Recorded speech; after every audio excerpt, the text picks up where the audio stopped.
Hi, welcome. I'm Nicole for DJ Mag Indonesia, and we're at the ADE in Holland right now. And I'm sitting here with Marc Zwart from Cloudnine at the Emirates Hotel in Amsterdam.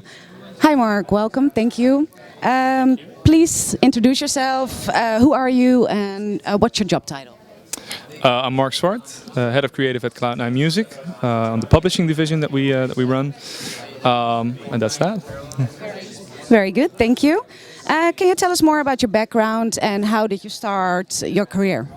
Well, I did my education was to become a nurse, and in the meantime, I had my own website about dance music called Revived.com, and I did interviews with guys like Chesto, Avicii, and all those kind of artists. And I got to meet some people in the industry that took me to Miami. That's where I met some guys from Armada Music. And half a year later, I was like introduced to the company, and they wanted to like start working with me. And that's how it all started. I started as a junior creative about 3.5 years ago at Cloudnine Music, and well, became head of creative recently. It's a nice career switch. Yeah, it's good. Nice to hear that. Cloudnine, what kind of company is it? How can you describe it? It's a record company. It's a publishing company. We take care of PR. It's a very like a variety of companies combined. But I work on the publishing, so that basically means that we look after the music rights of the composers, of the artists. And that's what we do. So yeah. Very nice, thank you. And can you tell our viewers who don't know what publishing is and why it is important for an artist to have a publisher? Well, as mentioned, it's important to have one to protect your music rights. That's the first thing, of course. But there's a lot of creativity that we can deliver as a publisher as well as getting the right things on in movies, commercials, TV series, games, anything that has like music needed. You know. It's very interesting for our viewers to know that, you know, who wants. It's yeah. Publishing is not that well known to people, especially for people that just started in the industry. But it's one of the most important things that for us, yeah, and for our artists. Thank you. And you're head of creative. So can you tell us what is your daily routine? What do you do all day? I get in the office around like 10 a.m. Usually. Good time, right? Yeah. But what we do on the creative side at the publishing is that we look after the right vocals. We are in touch with a lot of singer-songwriters. We set up studio sessions, set up writing camps, sign new artists. Are in contact with all our artists. We are actually like the first, and like whenever someone has a question or anything regarding anything about music, we will be there to answer those questions. So yeah. Okay, so you do a lot. There's no day that is the same. No. Well, that's good. It's good to know. And what does an artist need to get signed by you? Well, I always say that it has to be unique, of course. That's the most important thing. But and it's about the music. I mean, if we can see something like nice in the music and see a bright future that we want to work with. We work with artists that we are very enthusiastic with about. So yeah.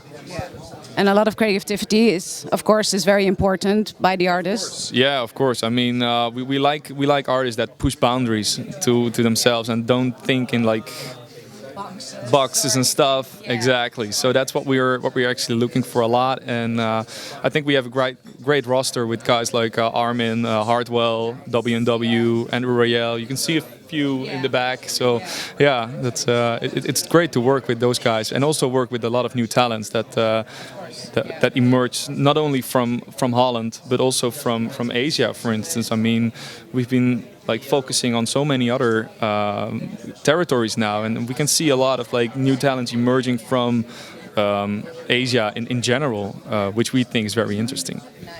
Always good. And according to you, what does an artist need to get into the upper league of the music scene? I think it's a combination of the things that I already mentioned before: the creativity, the uniqueness, that kind of stuff, and have a good team around that person, that artist. That keeps you grounded at the same time, but also gives you a lot of possibilities and believes in you. That's the most important thing. Yeah, yeah, yeah. Okay, thank you. And how do you see the Asian market at this moment? We already talked a little bit about the Asian market, that there are a lot of artists coming from Asia to the music scene. How do you see it?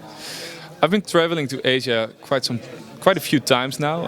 I'm sometimes joining artists, and we did a small tour through Asia recently. And the thing I like so much is that there's like so many great people that are like so enthusiastic about the music, and they just got in touch with the music. To me, it feels like that way. But on the other hand, I mean, they are very enthusiastic. They don't know anything about like boundaries. They just want to have a good time, and I love that spontaneous reaction from the crowd. And I know that almost every artist loves to play in Asia because it's about their hospitality, it's about their like generosity. It's just amazing. Yeah. It's the whole feeling you get from Asia. Yeah, very friendly. Yeah, very good. So all the artists, beware. And do you receive any requests from Asia right now? Well, we started working with some new talents from India, for instance. A new guy called Sartek, who's a great guy. Beside that, we started working with Shan. He's also from India. And beside that, you see some requests coming in every once in a while.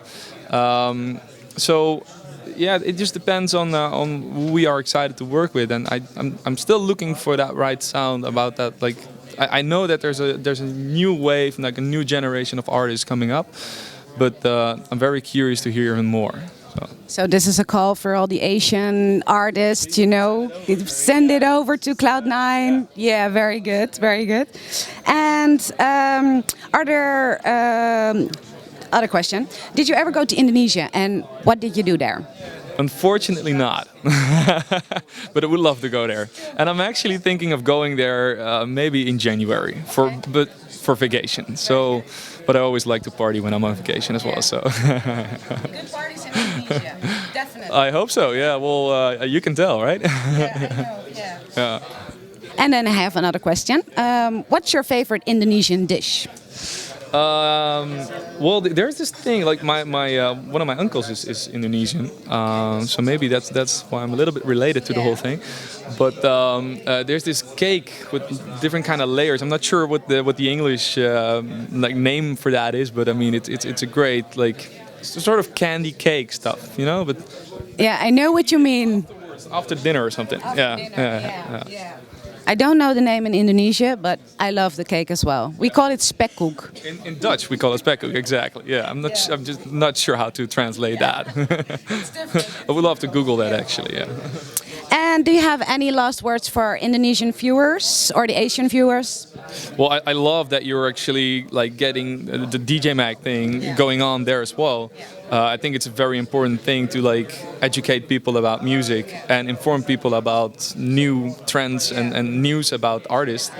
And I'm very interested in hearing what the Indonesian people will deliver themselves, what their trademark to this music industry will be. So I think that's something that is very important, and to always stay true to your own colors. Very good. Well, Marc, thank you for this nice interview. It's very interesting to know how this works, and also for the artists. You know, check it out, DJ Mag Indonesia, and we'll see you later.